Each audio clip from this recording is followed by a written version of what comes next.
Hey YouTube, how you guys doing tonight? Kevin here coming at you with another video. Okay, so what you see here is a factory exhaust.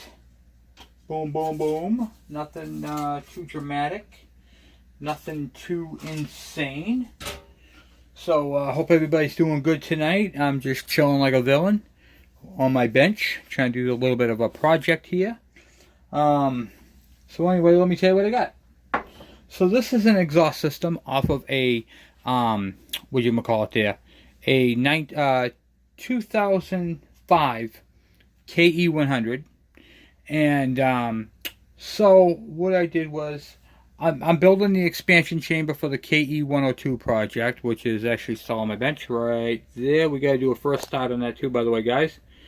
So, what do you call it there? So, we're working on a exhaust system for the other bike, and for my KE100. So this is an exhaust modification that needs to be done. I mean, I told you guys there's horsepower left on the table, and some of the things I like to do in this video, in my videos, is I like to show you guys tips and tricks of ways to make horsepower and torque in any way, shape, or form that I can do it for you guys. And oftentimes I like to do this cheap, sweet, and simple. Now on my KE100, we've already converted, it's a 92, we've already converted it over to electronic ignition CDI. We put a newer style carburetor on there, modified the air filter, and rejetted it. So we're going to rejet again. And I'm going to do a full-length video on jetting. But before I can do that, I need to give the engine a reason to be jetted. So I'm doing that right now.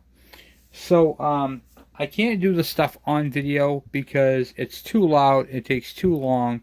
So this is going to be kind of a shorter video. And I hope it works all out for you guys. So I've already started doing it. I removed the what do you call it, baffle inside there. This is the packing right here, and basically what this is the exhaust has chambers. The exhaust goes through here, comes through here, goes out through the front, and the packing basically silences it and quiets it down. Shut up! That's what it does. So let me show you what I did. So on the back, I opened up the exhaust. Let me get this I'll show you guys. Whoops. There we go. Okay, so inside there is more packing and mesh. Whole bunch of mesh.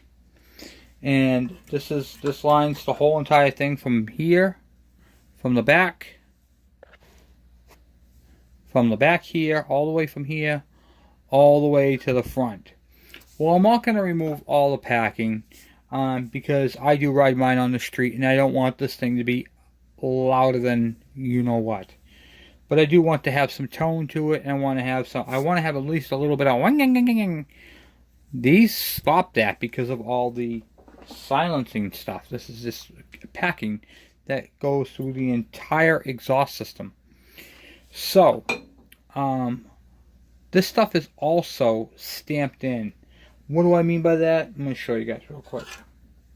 So inside the exhaust, you've got packing like this, and then it's held in place by this mesh pipe, this mesh plates, and it goes inside there and holds it to the wall. That wall deadens the sound. It deadens it. It quiets it down. That's why you don't get that. Then these are mangled coming out. But there's a small baffle here and a bigger one here, okay? And they're held on with 3 ropes. So the plate, this is the part that I cut off. There was a baffle in here, that mesh, that was on the inside of that too, okay? And this is basically welded on, or not welded on, but it's all one piece. And then it has it's held on with rivets. So when you pull your muffler off and you look, you're going to see 3 divots on each one. Each one of those is a baffle. Okay? Now, what I'm doing here is I'm modifying an exhaust system. Okay? I am going to, I want to do a disclaimer, okay? I am altering the emissions on this, which is illegal, okay? It is highly illegal. However, to get away with this, I am using a silencer on the other end. So instead of the silencer being in here, I'm simply moving it from here to the outside. And this is legal if you're using your bike for off-road use. So keep in mind, when you alter this, you are basically saying, I'm not going to pass emissions. And especially if you're in California, and you might as well just throw some straws in there. Okay? But, so keep in mind, altering a exhaust system like this on an on-road vehicle is illegal. I want to put that out there. It's very important that you know that. In fact, for the disclaimer of this video, I also want to tell you, it tells you in the front right here, we call it there, not specified, may violate federal law. Okay, yeah, so basically, if you take off your cover, this Kawasaki exhaust system meets EPA noise emissions. Okay? It meets the noise emissions. When you alter that, you're changing that. Okay? So keep that in mind. Now for the part, I don't really care. So, I am leaving the packing from the front baffle back. Okay, up to the engine. So, all that mesh and stuff is still going to be in there unless you cut the exhaust. All the way down and remove the whole thing. You could easily do that. I am not, and the reason for that is I'm only cutting out the part that I need to cut out. Also, what I did was I used a whiz wheel, okay, just a cutting wheel, and I cut the whole thing all the way around. I took my thing, I put it at an angle, I scribed a line there, and then I put a straight line across the top there. So if you look right here, you'll see there's a straight line, and then if you look down here, you'll see a diagonal line. That is so I know which way this comes on, and I don't end up welding it on that way. And then the whole thing won't fit because there is some grooves for reliefs for the frame. Okay? So I don't want to hurt the bike. I just want to get my power back, and I want this thing to sound like a two-stroke like it's supposed to, but not to the point where it's going to break the decibel law. So in New Hampshire, we have a decibel law. They come up with a decibel meter and all that. Now I am going to use a silencer on the tip, but that's later on down the road. Okay? For right now, I'm just showing you guys how I'm doing this. And your silencer that you have in your exhaust will not work on this after the fact. It'll work, but it's not really going to deaden anything because you're taking out the baffles that it goes into, which is needed. So if you did put it on the end there, it will be a louder exhaust. This modification is going to require you to rejet. Okay, keep in mind. This is fiberglass. That fiberglass packing is itchy if it gets on your skin. I know, because I got it on my skin. Okay, I'm not gonna go crazy on it tonight. I have to cut some more, but I got the remaining baffle, this one and this one right here in, and I'm gonna take those out.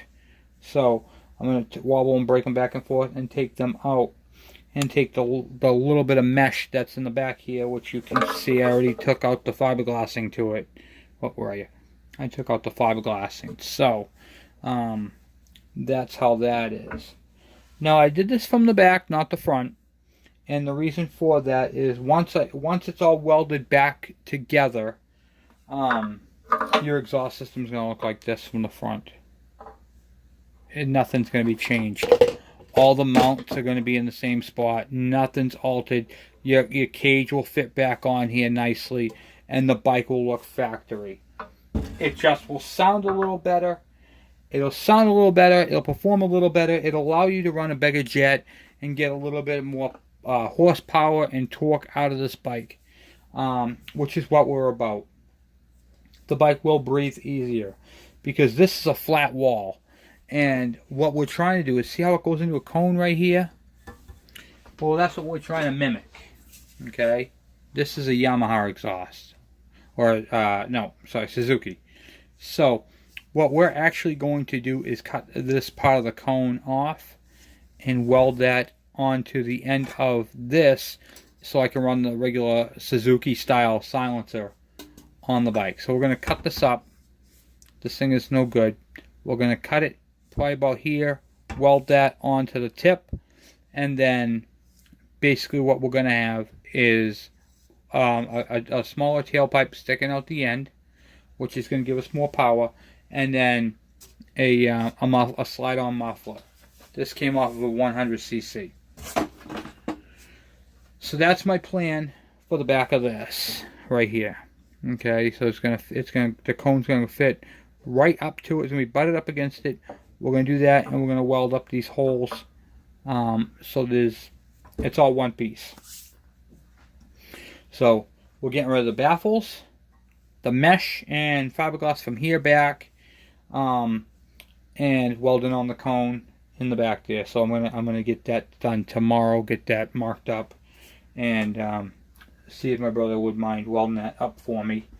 And then after that's all done, we're gonna weld this back on, fill in those holes with some weld, and then basically I got myself a custom-made exhaust for this bike, which I'm very, very excited about. So this is how you get power off the table. You just Kawasaki left the power on the table, you're taking it out. You can use your silencer on the back, just understand it will be a little louder. Leave your packing from as close to the baffles as you can, because you don't want to take all of it out. You're just gonna have that. I mean, it'll sound really nice, but the KE100 is an on-road bike. If you're making an off-road bike, then you can. Keep in mind a couple of things. When you do that, you have all that seam to weld, okay? And that makes it very difficult. So the less space you can work in, like I'm only working in this little area right here, that's still a lot of welding. However, it's not as much as if I took all the baffling out. You can stick a pry bar inside there and break it all up, but you're going to put dents all over it. Not only that, this mesh is actually one piece looped around, and it gets pinched in the seam here. So when they put this together, they put it in, and then when they crimp it together and weld it, there's a piece of it inside here. Let's see right here, you can see all the little pieces. Also too, when you do this modification, make sure you have no metal, like see this piece right here?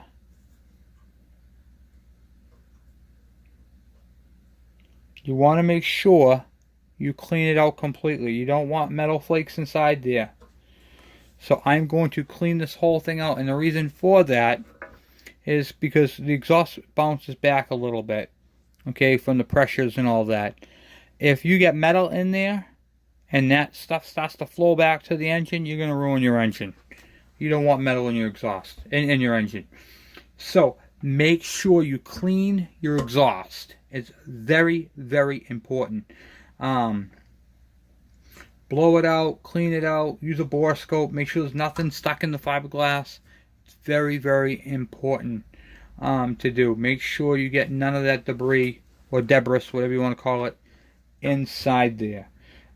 This is going to take me a little bit to do, so I'm not going to do it while I have you guys on the video, but I'm basically just working the metal back and forth with a pair of pliers and just seeing what I can break off. And it's not easy, it's difficult, but I don't want to leave these on there, so I'm going to cut them off. Probably cut them off tomorrow using my cutting wheel. Just get in there and cut them off. And I'm doing it in a way that I'm not really messing with the front of the exhaust.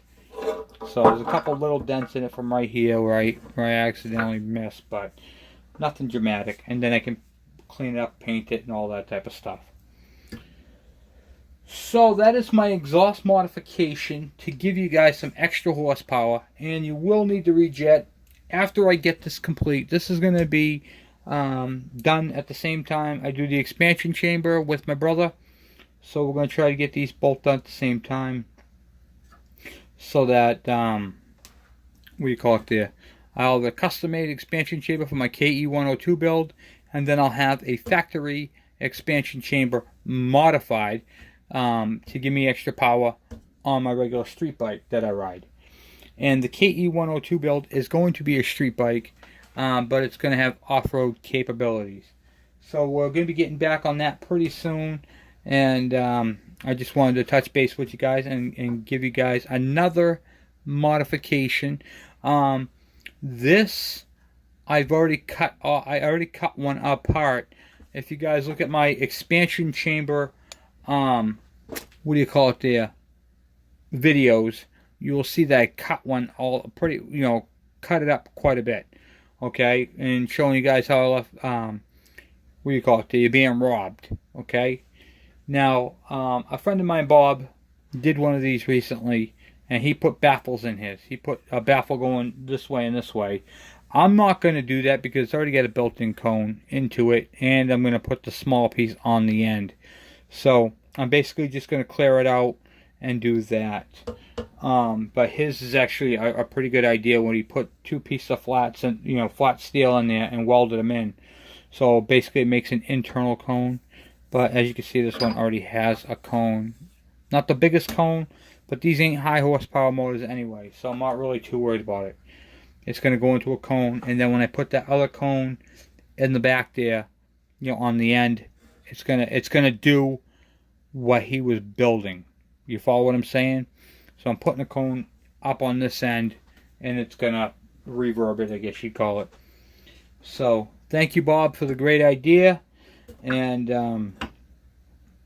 what do you call it there? So we're going to end up doing that, building that, getting this done so that I can have this for my KE100, my green bike, the one that used to be white, the one I made from points to electronic ignition. This is the one that bike's going on. So anyway, guys, I want to say thank you guys. You guys are just awesome. Thank you guys for an awesome audience and all your support. I really, really appreciate it.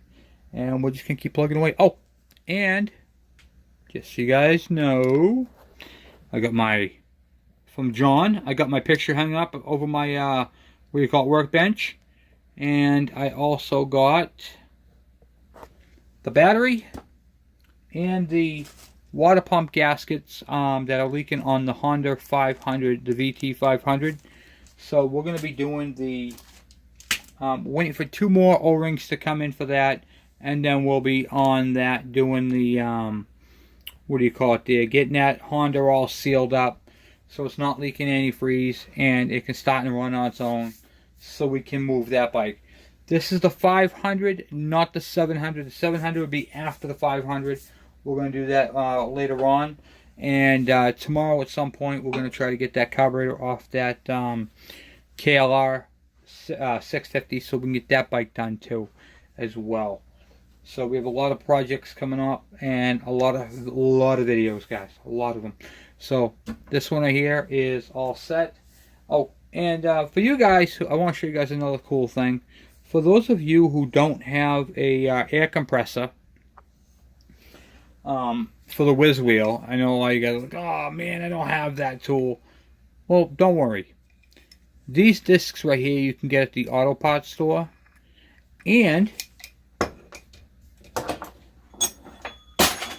you can put them right on the end of a drill. This is the adapter that they come with, and the only thing I have to let you know about is it doesn't have a guard. So you are in danger when you're cutting these things. You can cut them with this, absolutely. But as I always tell everybody, safety first, because if you hurt your eyes, you ain't gonna be riding this bike. Okay, so make sure you wear safety glasses. And just so you guys know, I have 1, 2, 3 pairs of safety glasses right up here. because sometimes I have people come over and I'm working on something. I'm like, hey, you want to hang out? That's fine, but you got to put on safety glasses. Little rule there I got going on. So make sure that you wear your safety glasses, because your eyes are the most important part. If you can't see, you can't ride. You can't ride, that just bums you out, you know. So, and remember, we're gonna have to rejet. So we're gonna be doing videos on the proper ways, the do's and don'ts about rejetting, because a lot of people seem to think you only have to do the main jet, and that is wrong. Up to a certain point, I'm going to show you guys how to do the pilot jet, how to figure these all out, and all that type of stuff. And I'm going to introduce you guys to a cool tool I use. One of the cool tools I use is this right here from Ryobi. This is my brother Clay gave me this, and this basically shoots a laser on it. See the laser, the red, and it tells you what the temperature is. Okay, and it says it's 86 degrees Fahrenheit, because it's really hot in here, even with the AC running. But you can literally shoot it at something and it'll tell you 84 degrees. That bottle over there is 84 degrees. So this right here will tell you what the temperature is. And I use this when what I'll do is, before I do anything, I'll run the bike with the actual factory exhaust. I will take a temperature reading at the exhaust tip. So what I'll do, okay, hold on 1 second, I'll move you guys.